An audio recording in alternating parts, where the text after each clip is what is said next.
luas telaga Al-Kautsar Rasulullah.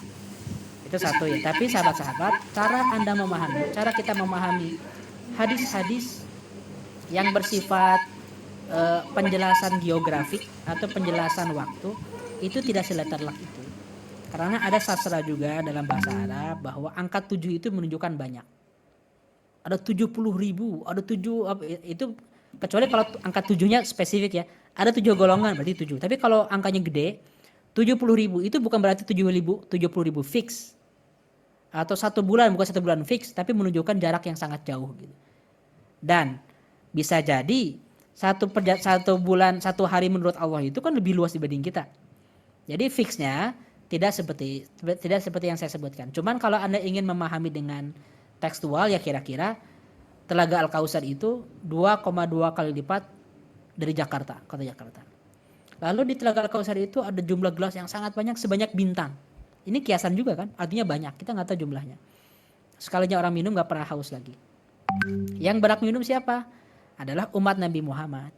Umat Nabi Muhammad yang kayak gimana? Yang terlihat bekas-bekas wudhu, sahabat-sahabat. Nanti ada juga pengen minum, saya juga pengen minum. Enggak, kamu orang-orang yang murtad. Nabi Muhammad ini pernah bilang, ya Allah, ini orang-orang yang berhak dapat minuman juga. Kata Allah, enggak. Mereka memang umat kamu, tapi kamu nggak tahu apa yang mereka lakukan setelah engkau meninggal. Mereka adalah orang-orang yang murtad, keluar dari jalan agama. Mereka nggak dapat jatah Telaga Al-Kautsar. Ya udah, kehausan tuh. Ribuan tahun, jutaan tahun di padang mahsyar kehausan, nggak dapat jatah minuman sama sekali. Itu telaga Nabi Muhammad SAW. Nah, puncaknya di sini sahabat-sahabat. Setelah kita menunggu lama, begitu datang antrian kita ketemu Allah Subhanahu wa taala, mulailah kita akan ditanya. Perhatikan, ini adalah fondasi RKU kita. Rasulullah SAW mengatakan dalam hadis sahih, la tazulu qadama ibni Adam yaumal qiyamati min 'indi rabbih hatta yus'ala an khamsin. Kaki seorang anak Adam itu tidak akan berpindah dari tempatnya di hari kiamat. Dia mematung, tegang sampai dia ditanya 5 hal, kata Rasulullah. Pertama, anu umrihi fima afnah, tentang usianya, untuk apa dia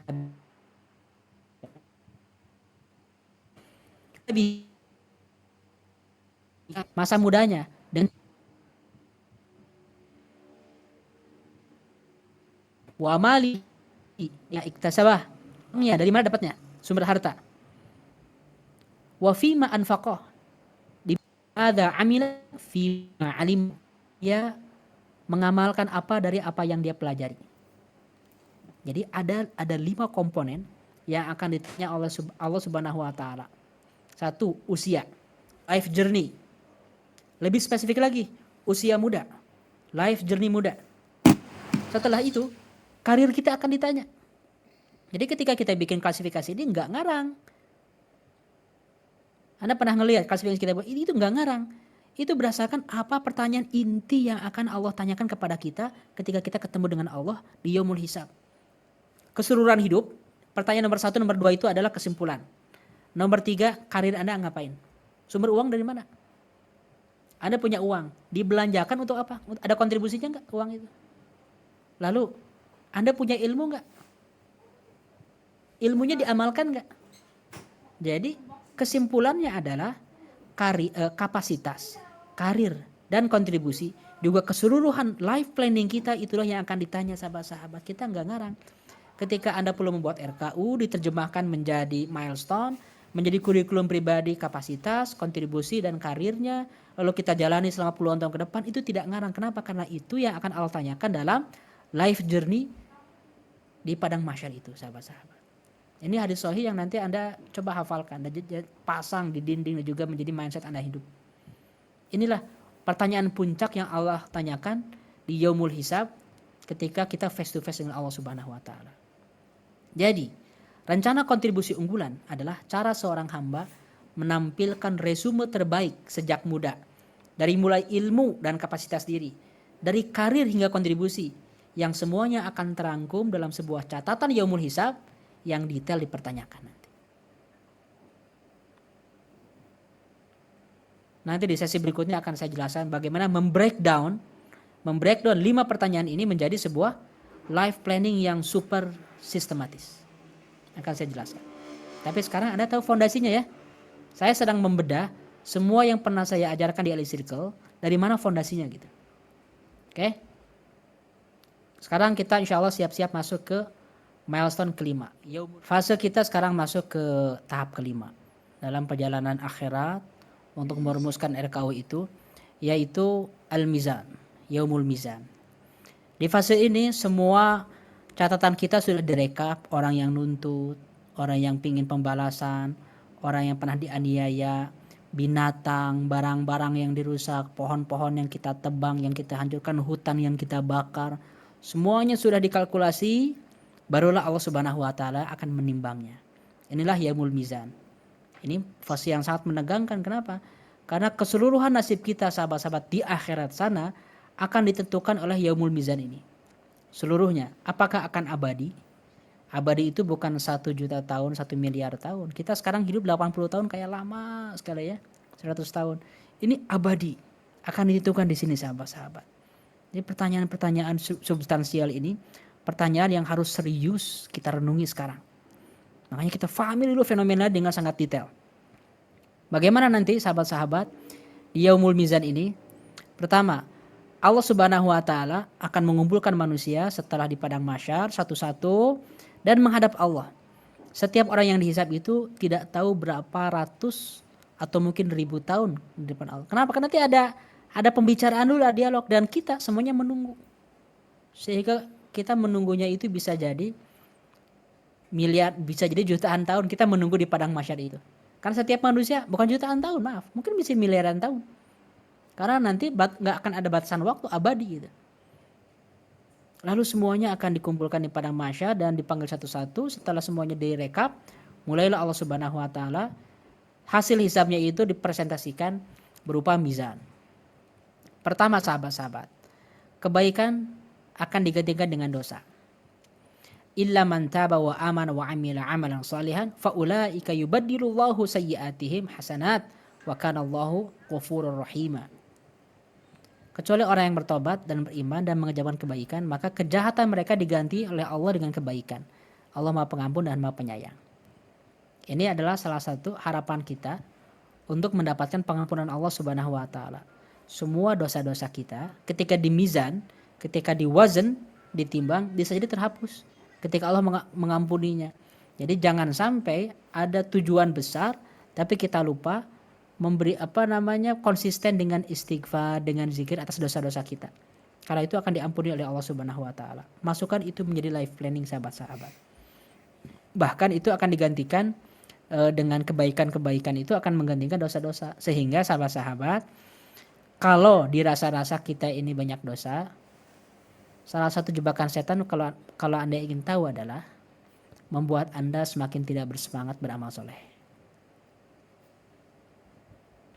Mungkin Anda pernah mendengar kalimat gini, saya ngapain, atau saya bukan aktivis dakwah, saya ini bukan orang yang dekat dengan keislaman, saya nggak ngerti agama, saya pendosa, saya kayaknya nggak layak melakukan hal-hal kayak gitu. Pernah mendengar kalimat ini?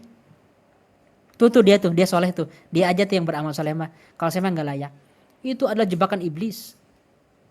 Semakin kayak gitu, semakin kita dosanya menumpuk dan tidak ada yang mengkompensasi dosa-dosa kita gitu. Justru kalau kita ditanya suatu hari, kenapa Anda giat banget dakwahnya? Kenapa Anda itu sangat serius memperjuangkan Islam? Kenapa Anda punya cita-cita besar? Jawablah gini, karena saya tahu banyak dosa. Karena banyak dosa, maka saya akan menciptakan banyak pahala. Gitu, sahabat-sahabat. Jadi orang-orang yang beramal gesit adalah orang-orang yang merasa banyak dosanya. Tapi kalau orang yang merasa banyak dosa, lalu setelah itu dia merasa tidak layak beramal, berarti iblis berhasil untuk menjebak kita, sahabat-sahabat. Karena justru amal-amal soleh itulah yang akan menutupi dosa-dosa. Itu ya. Jadi mizan pertama adalah Allah menggantikan dosa dengan kebaikan-kebaikan. Kebaikan akan mengeliminir dosa. Yang kedua, ada kebaikan-kebaikan yang dilipat gandakan di yaumil mizan itu.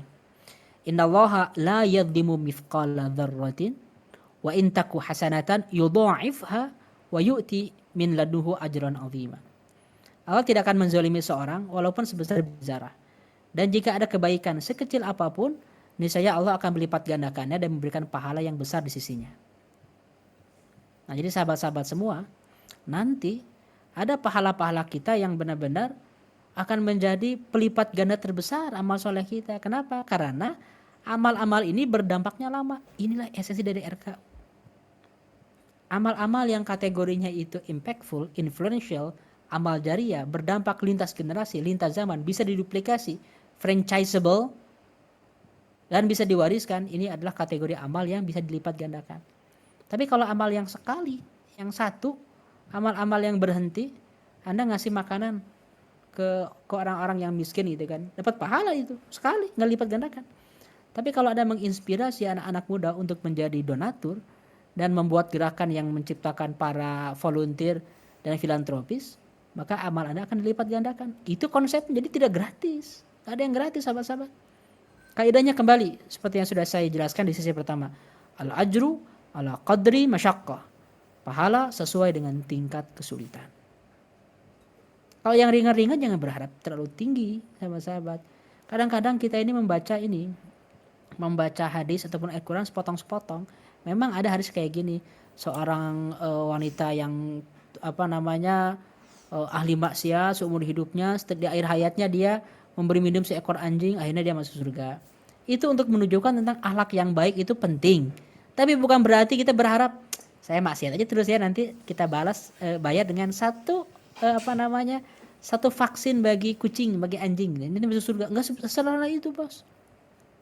Enggak sesederhana itu. Ada harga yang perlu dibayar. Tapi kita mungkin kadang-kadang tidak mau membayar harga yang terlalu mahal. Karena kita ngerasa surga itu di tangan. Mungkin kita tidak mengucapkan eksplisit, beneran. Kita tidak mengucapkan eksplisit, tapi di dalam hati nurani kita, di dalam pikiran kecil kita ngerasa gini. Selama kalau saya sholat, selama kalau saya itu tidak maksiat yang gede ya, apa maksiat yang gede? Sumpah palsu misalnya ya, membunuh, mencuri, kayaknya insya Allah surga-surga aja. Nauzubillah min dzalik, itu pikiran kayak gitu. Itu kepedean luar biasa. Ingat apa yang Allah katakan? Allah tidak akan menggabungkan dua rasa aman dan dua rasa takut. Kalau kita ngerasa aman, kayak gini aja aman kok, berarti Anda akan siap-siap ketakutan luar biasa di akhirat. Tapi kalau sekarang Anda bergerak, kenapa harus besi? Kenapa harus bikin amal-amal gede? Karena saya takut masuk neraka, saya akan beramal segede-gedenya untuk persiapan di akhirat. Insya Allah di akhirat nanti. Jadi saya berpikir dalam hidup, ya ada amal-amal yang sifatnya bisa dilipat gandakan. Carilah, berulah amal-amal.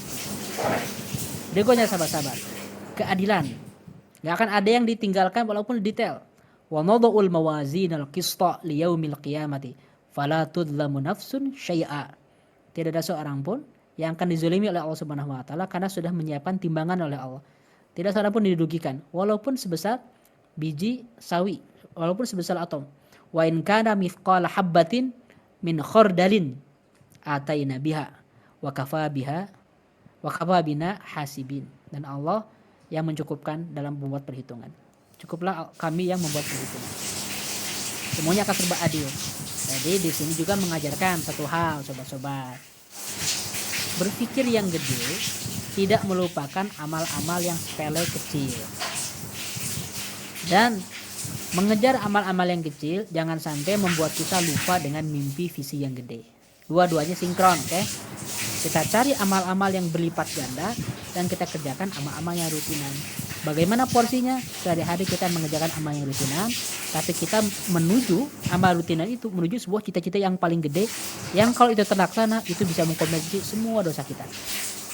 Itu konsep RKU. Karena saking gedenya makanya butuh direncanakan, makanya disebutnya rencana kontribusi unggulan. Gak bisa spontan gitu. Yang keempat sobat-sobat sekarang, ada pahala dan juga dosa, kebaikan, keburukan yang konsekuensinya linear. Konsekuensinya linear. Allah Subhanahu wa taala mengatakan, "Wala taksibu kullu nafsin illa 'alaiha, wala taziru waziratun wizra ukhra." Seseorang tidak akan menanggung dosa orang lain. Seseorang tidak akan menanggung dosa orang lain. Setiap perbuatan dosa seseorang, dirinya sendiri yang bertanggung jawab. Sekali lagi, saya ulangi, bagi kawan-kawan yang masih berpikir saya adalah supporting system bagi seseorang, bagi orang lain, Anda berpahala dapat pahala sendiri, berdosa dapat dosa sendiri. Gak akan ikut-ikutan dengan suami, dengan anak-anak, dengan keluarga. Anda harus bertanggung jawab dengan diri sendiri. You choose, you decide. Anak-anak juga bertanggung jawab dengan diri sendiri, bukan dengan orang tuanya. Di akhirat itu. You decide, karena yang akan dihisab Anda sendiri, yang akan dihisab. Lalu Allah mengatakan, "Tsumma ila rabbikum marji'ukum fayunabbi'ukum bima kuntum fihi takhtalifun." Kemudian kepada Allah kamu akan kembali dan diberitahukannya kepadamu yang dahulu kamu perselisihkan. Berdebat semuanya akan dibuka oleh Allah. Jadi ada amal-amal yang linear, kamu dapat apa yang kamu lakukan. Tapi ada amal-amal yang dilipat gandakan. Konsekuensinya berlipat. Wala yahmilunna athqalahum wa athqalan ma'a athqalihim wala yus'alanna yaumal qiyamati amma kanu yaftarun. Dan mereka benar-benar akan memikul dosa-dosa mereka sendiri dan dosa-dosa yang lain bersama dosa mereka. Dan pada hari kiamat mereka pasti akan ditanya tentang kebohongan yang selalu mereka ada-adakan. Nah, ini anti RKU nih, kebalikan dari RKU. Nanti ada orang-orang yang gak cukup dosanya sendiri yang membuat dia diazab, tapi dosa semua orang yang terinspirasi oleh keburukannya itu akan dilimpahkan ke dia tanpa dikurangi keburukan orang-orang itu. Kalau ada 1000 orang melakukan 1000 dosa, mereka masing-masing punya 1 dosa 1000 orang itu, tapi 1000 dosanya dilimpahkan ke sang inisiator. Nanti ada konsekuensi yang berlipat di yaumul mizan itu. Nah, coba dalam life journey kita di review. Catatan life journey kita mana kira-kira sobat-sobat dari masa remaja sampai hari ini, perilaku-perilaku ditulis yang berdampak dan diikuti tapi buruk ditulis. Jangan sampai itu lupa ditaubati. Ketika Anda membuat life planning, bukan hanya apa yang positif dikejar, tapi yang negatif yang pernah terlanjur terlaksana, yang terlanjur kita lakukan, itu benar-benar dievaluasi. Jangan sampai ini menjadi konsekuensi berlipat sesuai dengan apa yang Allah katakan dalam Al-Ankabut ayat 13. Itu sahabat-sahabat. Oke. Lalu bagaimana hasil akhirnya? Allah Subhanahu wa taala mengatakan dalam Al-Qari'ah, "Fa amma man thaqulat mawazinuhu fa huwa fi 'aishatin radiyatin wa amma man khaffat mawazinuhu fa ummuhu hawiyatun." Sederhana.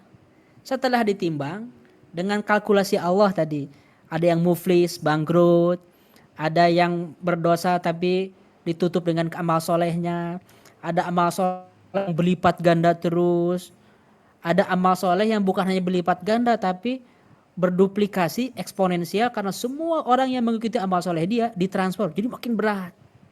Abu Bakar As-Siddiq pernah dikatakan oleh Nabi Muhammad gini, wah ini dahsyat ini, dahsyat. Lau wuzina imani ummati bi imani Abu Bakar la rojaha. Andaikan ditimbang iman seluruh umat Islam dengan iman Abu Bakar As-Siddiq, la rojaha, akan lebih berat imannya Abu Bakar As-Siddiq. Anda tahu kenapa? Karena nih ya, jangan ngomong kita lah. Utsman bin Affan direkrut oleh Abu Bakar. Bilal oleh Abu Bakar. Tolha bin gini, jangan Bilal enggak saya masukkan ya. Utsman bin Affan, Abdurrahman bin Auf, lalu Abu Ubaidah Al-Jarrah, Tolha bin Ubaidillah, Zubair bin Awam. Setidaknya ini yang dijamin masuk surga tanpa hisab ya. Ini 5 orang yang dijamin masuk surga tanpa hisab. Sa'ad bin Abi Waqqas, lalu Abu Ubaidah Al-Jarrah udah ya, Sa'id bin Zaid. Jadi dari 10 orang yang dijamin masuk surga tanpa hisab, salah satunya Abu Bakar. Yang 9-nya selain Abu Bakar kan? Oke? Yang 9 selain Abu Bakar. Dari yang 9 itu hanya 2 orang yang tidak direkrut oleh Abu Bakar, yaitu Umar bin Khattab dan Ali. Yang 7 orangnya direkrutnya oleh Abu Bakar As-Siddiq. Kebayang nggak? Yang 7 orang ini ahli surga, ya benar-benar orang terbaik ahli surga yang masuk surganya tanpa dihisab. Kan kita dihisab, tapi 10 orang ini nggak dihisab. Yang 7 orang dari 10 orang ini direkrutnya oleh Abu Bakar, bukan oleh Nabi Muhammad, oleh Abu Bakar As-Siddiq. Lalu 7 orang ini berdampak lagi lebih gede ke umat. Maka seluruh pahala umat manusia ditransfer ke Abu Bakar As-Siddiq. Sehingga kata Rasulullah, kalau ditimbang seluruh amal umat Islam dengan Abu Bakar As-Siddiq, lebih berat amal Abu Bakar As-Siddiq. Dan sahabat-sahabat, Abu Bakar As-Siddiq adalah manusia terbaik setelah para nabi. Nah, kita perlu punya mindset yang kayak gini. Dan kita perlu bersaing dengan orang-orang hebat itu. Saya ingin menciptakan sebuah amal di mana beberapa generasi setelah saya wafat akan tetap melaksanakan visi yang saya bangun. Membaca buku yang saya baca, menggunakan obat yang saya ciptakan, menggunakan sistem aplikasi transparansi keuangan yang saya bangun di perusahaan, lalu menyanyikan sebuah lagu yang inspiratif dan menggugah jiwa kemanusiaannya yang saya gubah, lalu menonton film yang saya produksi dan mengingatkan mereka tentang nilai-nilai Qurani. Generasi yang akan terus menggunakan safety system dalam berkendaraan yang berhasil saya yang berhasil saya ciptakan itu. Seluruh amal soleh itulah yang akan menjadi pemberat hasil akhir sahabat-sahabat. Kenapa? Karena amal kita tidak dibatasi oleh usia kita yang 80 tahun. Tapi dibatasi oleh apa? Selama itu mengalir itu akan terus mendapatkan pahala sahabat-sahabat. Jadi hasil akhir itu adalah akumulasi dari life journey setelah dikurang dosa-dosa, dikurang oleh orang-orang yang menuntut, lalu diduplikasi dengan pahala-pahala kita yang berdampak. Hasil akhirnya itulah yang akan menjadi kehidupan yang memuaskan, aisyatin radiyatin, atau kehidupan yang hawiyatin. Hawiyah itu neraka yang sangat panas. Ini sahabat-sahabat hasil dari mizan kita nanti. Lalu ada orang-orang yang masuk surga tanpa hisab nanti. Ini obsesi besar lagi nih yang perlu kita capai, yaitu ada 70.000 orang. Walaupun angka ini bisa jadi angkanya angka kiasan ya, bisa jadi lebih dari ini. Karena angka 7 itu biasanya dalam bahasa Arab menunjukkan jumlah yang banyak. Tapi taruhlah ini kita fahami letter luck tekstual 70.000. Dulu waktu saya suka menghitung-hitung ya waktu SD itu, aduh 70.000 masuk nggak ya? Dihitung tuh, Abu Bakar masuk pasti ya. Bakar Umar dihitung, perang Badar 313 orang, aduh pasti masuk nih 313 orang. Udah berkurang jatahnya. Perang Uhud masuk. Jadi dulu saya sesederhana itu waktu SD saya ngitung. Gimana ya udah terlalu banyak nih yang masuk dalam 70.000 ini. Perang Badar, perang Uhud. Begitu melihat yang ikut Fatu Mekah, ada tahu berapa yang ikut Fatu Mekah? 10.000 yang ikut Fatu Mekah. Waduh, ini sahabat Nabi semua. Terus ketika saya hitung ulama-ulama yang berdampak nih, Anda hitung. Imam Syafi'i, Imam Malik, Ibnu Qutaibah, Ibnu Khaldun, lalu juga Ibnu Sina, Al-Khawarizmi, ada list. Udah ribuan ini. Udah makin sedikit kuotanya. Para penakluk Muhammad Al-Fatih, Salahuddin Al-Ayyubi, Imaduddin Zanki, Muzaffar Qutus, makin sedikit lagi. Ulama-ulama kita ada Buya Hamka, tokoh pesantren, ada pendiri NU, pendiri Muhammadiyah. Astagfirullah, kayaknya makin sedikit. Tapi usia kita masih ada. Dan kita bisa menyusul pahala mereka semua. Jadi kalau sahabat-sahabat merasa menjadi orang-orang yang punya visi besar, omong kosong. Orang yang punya visi besar mengejar duit miliaran terlalu cetek. Kalau orang yang katanya visioner, bermimpi ingin bikin sebuah negara yang kuat, superpower, ingin bangun apapun lah yang akan dibawa ke akhirat, itu omong kosong. The real visionary people, orang yang visioner ada orang yang punya obsesi masuk ke 70.000 golongan umat Nabi Muhammad yang masuk surganya tanpa hisab, sobat-sobat. Dan saya ingin jadi orang kayak gitu. Ya, masuk surganya tanpa hisab. Ketika dihisab itu diumumkan, ini aibnya gitu. Kita nggak masuk proses itu. Kalau orang yang masuk 70.000, angkanya gede 70.000 ini. Masih ada harapan. Kenapa? Karena kita masih hidup. Begitu sudah meninggal, udah. Jadi ini adalah 70.000 teratas dari umat Islam. 70.000 teratas. Kalahkanlah amal soleh Imam Syafi'i. Kalahkanlah Imam Soleh Imam Bukhari. Kalahkanlah amal solehnya, kalau selain para sahabat ya, para sahabat beda ya. Kalahkanlah amal soleh ulama-ulama yang mencetak karya. Kalahkanlah para pejuang amal solehnya. Kalahkanlah amal soleh para inventor, para pemimpin yang adil. Kalahkanlah mereka. Ada Umar bin Abdul Aziz, kalahkan Umar bin Abdul Aziz, kalahkan. Ada ulama-ulama sirah, kalahkan amal-amal mereka, bersaing dengan mereka. Itu sobat-sobat yang perlu Anda bangun menjadi RKU. Karena ini adalah orang-orang terbaik masuk surga tanpa hisab. Jadi kata Imam Qurtubi, hari kiamat itu membutuhkan kebaikan-kebaikan yang dapat mengalahkan keburukan-keburukan yang pernah diperbuat. Sehingga amal kebaikan menjadi lebih banyak dan lebih berat. Sesederhana itu. Timbangkan mizan itu sahabat-sahabat. Nah dari sinilah kita perlu merancang kontribusi unggulan. Jadi kontribusi unggulan adalah puncak prestasi manusia yang melahirkan banyak kebaikan turunannya dengan amal berkelanjutan sehingga menjadi pemberat utama di yaumul mizan.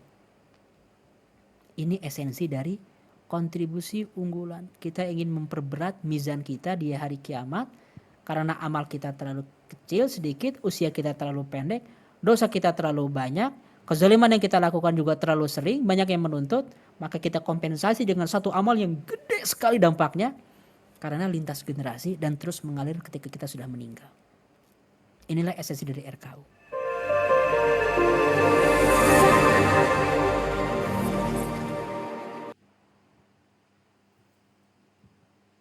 Alhamdulillahirabbil alamin. Bagaimana teman-teman semuanya? Sudah mulai Oke. Baik teman-teman semuanya, alhamdulillahirabbil alamin. Kita sampai pada akhir sesi pada malam hari ini di chapter kedua. Dan insya Allah kita akan lanjut tadi saya baca dulu. Ada pengumuman dari Kang L. Besok Rabu diminta semua peserta menyelesaikan self study melalui EC Academy chapter 3 besok. Jadi diselesaikan, mendengarkan materinya secara utuh supaya bisa nyambung ke chapter-chapter berikutnya. Nah, teman-teman semuanya, akan kita semuanya, saya ucapkan terima kasih banyak atas partisipasinya dan luar biasa sampai malam hari ini masih tetap on fire. Masih ada 2 pertanyaan. Ya, silakan yang ingin live. Oh, begini aja Teh. Saya minta dokumentasi dulu supaya sebelum semuanya keluar. Begini, saya minta waktunya sebentar untuk on cam dulu sementara kita foto bareng dulu. Gitu. Oke, silakan. Dibuka kameranya. Ya. Oke. Siapkan senyum yang cerah. Oke, ya. Untuk slide pertama. Senyum dulu Kang Kasar. Ya, oke. Kang Yusran. Oke. 1, 2, 3. Oke. Slide pertama. Oke, sekarang slide kedua. 1, 2, 3. Oke, sip. Sekarang gaya melesat bersamanya, silakan. Ya, oke. 1, 2, 3. Oke. Sekali lagi.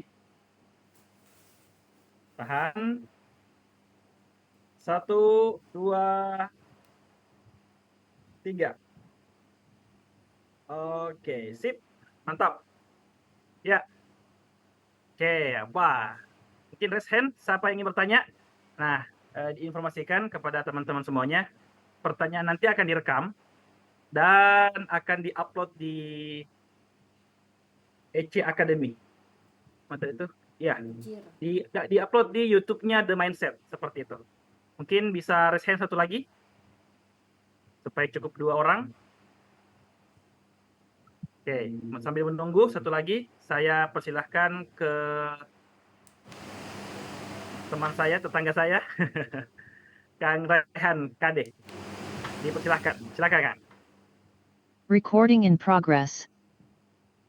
Kau pencet Kang. Nggak ada sensor.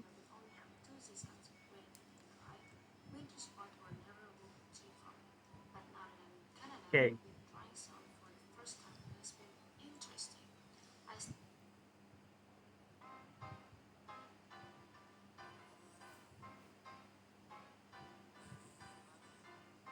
Halo.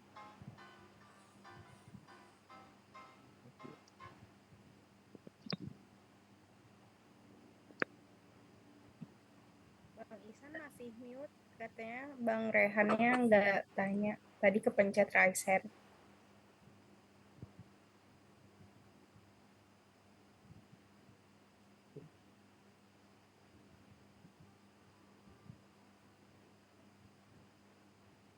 Bang Ihsan Bang masih Isan di masih mute. mute. Iya. Oke, sip. Oke, kepada Kang Tahir Fauzi, dipersilakan kan? Silakan. Boleh open kamera. Oh ya, siap. Baik Kang Ihsan, mohon izin bertanya ya. Mungkin saya tadi tidak on cam karena ada kegiatan lain, namun menyimak juga. Namun ada yang mungkin terlewat begitu. Terkait masalah menutup aib seseorang tadi Kang. Jadi bagaimana kan kita itu di sisi lain kita kan punya tugas juga untuk semacam barang siapa yang melihat kejahatan seseorang itu kan harus bisa melakukan amar ma'rufnya atau nahi mungkarnya gitu kan. Nah, itu bagaimana membedakan antara itu membuka aib dengan dalam rangka untuk membenarkan atau membuka kasus seseorang itu agar terus-terusan terjadi kemungkarannya. Nah, seperti itu kan. Makasih Kang. Oke. Ya, itu untuk pertanyaan pertama. Mungkin ada yang ingin bertanya lagi? Satu orang, silahkan.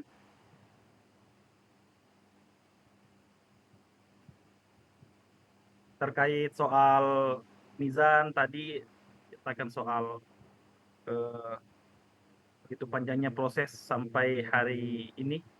Oke, Teh Melani Yulia Sianggi. Ya, dipersilahkan Teh. Silakan. Terima kasih. Pertanyaan saya adalah tentang lintasan pikiran. Tadi kan Ustadz Muhammad Elfandi sudah menjelaskan bahwa apapun yang kita lakukan itu akan dihisap termasuk lintasan pikiran kita. Nah, terkadang sesuatu yang melintas di pikiran kita itu menurut saya itu kadang nggak bisa dikendalikan atau bisa kita kadang-kadang memikirkan terlintas sesuatu yang tidak baik. Nah, bagaimana yang mau saya tanyakan adalah bagaimana sih proses terjadinya lintas pikiran tersebut. Kemudian yang kedua, bagaimana biar kita tidak terlintas pikiran-pikiran yang tidak baik begitu. Terima kasih. Oke, siap. Oke, teman-teman semuanya, tadi sudah 2 pertanyaan yang telah diberikan. Diinfokan sekali lagi akan dimuat di YouTube mindset-nya Kang Elfandi. Berkaitan tentang kedua tim, bagaimana fokus dan sebagainya. Ya, baiklah teman-teman sekalian, dengan mengucapkan alhamdulillahirabbil alamin, sesi chapter 2 pada malam hari ini kita nyatakan selesai. Saya mewakili MC dan teman-teman yang bertugas mengucapkan syukran, jazakallah khairan atas partisipasinya, atas semangatnya, atas meluangkan waktu pada malam hari ini. Saya Muhammad Iksan dari Palu mengucapkan syukran jazakallah khair kepada semuanya. Saya akhiri dengan doa kafaratul majelis. Subhanakallahumma bihamdik asyhadu an la ilaha illa anta astaghfiruka wa atubu ilaik. Assalamualaikum warahmatullahi wabarakatuh. Recording stopped. Assalamualaikum warahmatullahi wabarakatuh. Terima Baik, kasih Ustaz. Bang Terima dan kasih, teman-teman. semua. Selamat Terima kasih, istirahat. terima kasih. Di Palu, Masya Allah.